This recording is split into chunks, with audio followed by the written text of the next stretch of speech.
शाहजहां शेख पिछले कुछ सालों से पश्चिम बंगाल के 24 परगना जिले के संदेशखाली इलाके में डर का दूसरा नाम अब सलाखों के पीछे है। ईडी की टीम पर हमले के आरोप में इसकी गिरफ्तारी हुई है।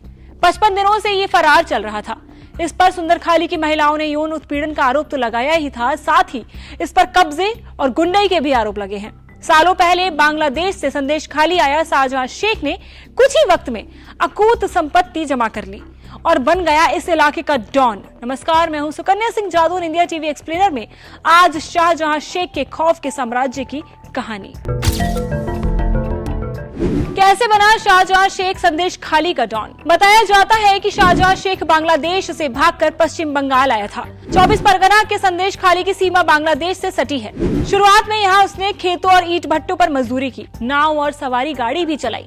ईंट भट्टों के मजदूरों के साथ काम करते करते उसने एक यूनियन बना डाली और फिर इलाके में मेल जोल बनाकर उसने माकपा में एंट्री पा ली। शाहजहां शेख बंगाल के पूर्व मंत्री ज्योतिप्रिय मलिक का हाथ पकड़कर तृणमूल में आया था। शाहजहां की राजनीति में एंट्री हालांकि वाम मोर्चा के शासनकाल में हुआ था। उसके मामा मोस्लेम शेख उत्तर 24 परगना जिले के संदेशखाली इलाके में मार्क्सवादी कम्युनिस्ट पार्टी के कद्दावर नेता और पंचायत प्रधान थे। मामा की शह पर शाहजहां ने मछली पालन केंद्र खोला था। उससे पहले वो संदेशखाली सरबेरिया रूट पर चलने वाले ट्रैकर पर चढ़ने वाले यात्रियों की टिकट की जांच करता था। संदेशखाली के सभी मछली पालन केंद्रों पर मामा भांजे का नियंत्रण था। कुछ दिनों में शाहजहां की दबंगई सिर चढ़कर बोलने लगी। जो किसानों से लीज पर खेत देने से मना करते, उनके साथ दुर्व्यवहार और मारपीट तक की जाती थी।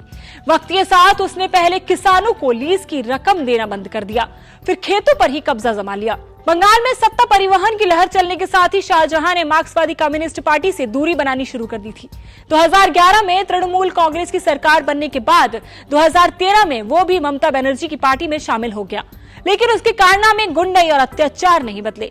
ये सिलसिला वैसे ही चलता रहा जैसे वो अपने मुताबिक चलाता आ रहा था। अकूत संपत्ति का मालिक टीएमसी में उसका राजनीतिक कद तब और बढ़ गया जब उसने पिछले साल जिला परिषद की सीट हासिल की। शाहजहां शेख का रसूख के साथ साथ संपत्ति भी बढ़ती गई। रफ आंकड़ों के मुताबिक उसके पास 17 कारें, 43 बीघा जमीन, करीब 2 करोड़ के जेवर और करीब 2 करोड़ का बैंक बैलेंस है।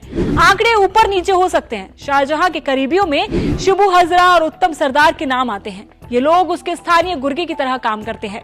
शाहजहां शेख क्षेत्र में पारिवारिक और भूमि विवाद सुलझाने के लिए भी बहुत चर्चित है। शेख के छोटे भाई भी टीएमसी में सक्रिय कार्यकर्ता है। स्थानीय लोगों में शेख को भाई के नाम से जाना जाता है। लोकसभा चुनाव के बाद संदेशखाली में भाजपा और टीएमसी कार्यकर्ताओं के बीच हिंसक झड़पें हुई और दोनों पक्षों से मौतें भी। इन घटनाओं के साथ शाहजहां शेख का नाम भी जुड़ा और उसके खिलाफ एफआईआर भी दर्ज हुई थी।